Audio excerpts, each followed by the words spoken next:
3 minutes. That's all the time you get. Phone in your hand, kids in the living room, Eagles about to kick off.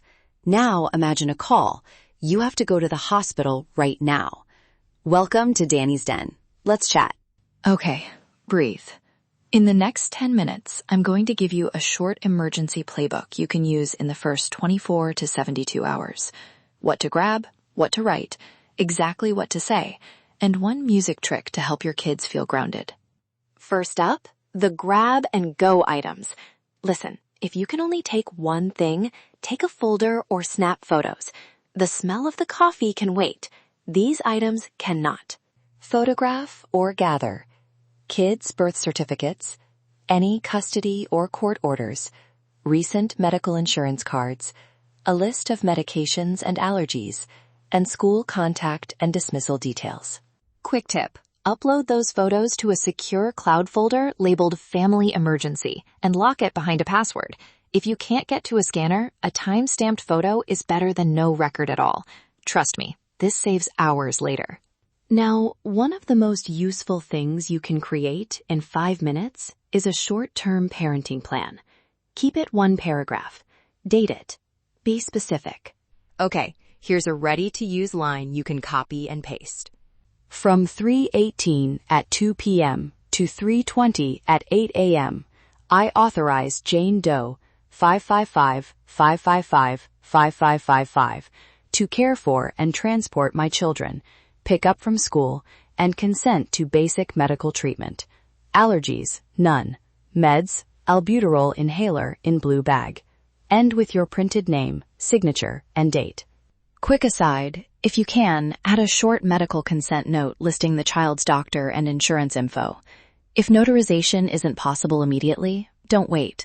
Signed and dated consent with contact numbers and a photo ID is often accepted in emergencies. Now let's talk scripts, what to say, so things don't escalate. To a co-parent, keep it short and factual. For example, I'm dealing with an emergency and need help. I've arranged care with name, who will pick up at time. I'll share the paperwork and keep you updated.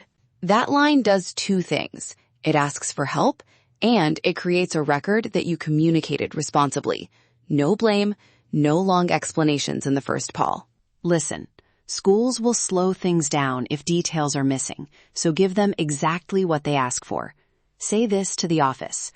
Hello, this is your name. I authorize caregiver name to pick up child's name today. They have the child's meds, and my emergency contact is number. Please allow release. If possible, send a photo of the caregiver with the pickup authorization. It speeds things up. Small steps make a big difference when staff are following safety rules. Document everything. Start a simple log. Times, who you called or texted, and what they said. These time-stamped notes are useful if custody questions come up later. Short entries. No drama. Just facts. When should you call a lawyer? Call sooner if someone refuses reasonable access, if safety is an issue, or if the emergency will last several days and you need a short-term court order. In the first 24 to 72 hours, focus on paper, permission, and communication. Here's a custody-preserving move.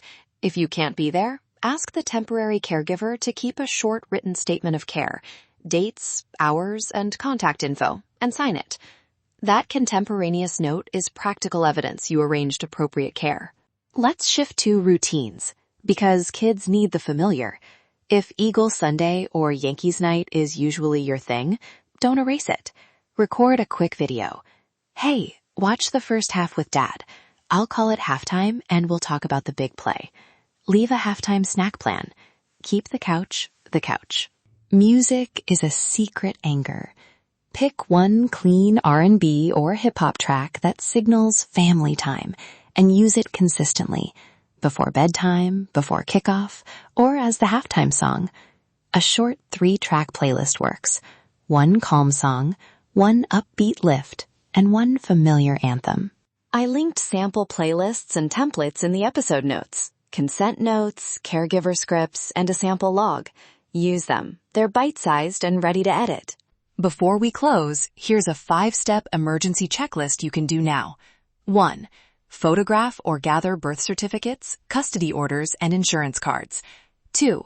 Write a dated short-term parenting and medical consent note with names, times, and meds. 3. Call the school and babysitter and authorize your caregiver using the script. 4. Document every attempt to arrange care with timestamps.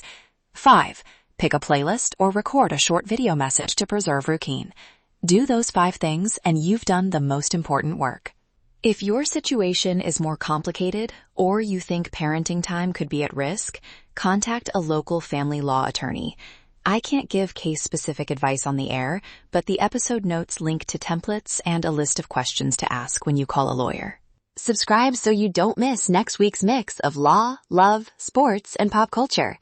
Thanks for listening to Danny's Den.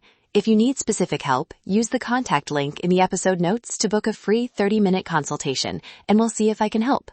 Let's chat.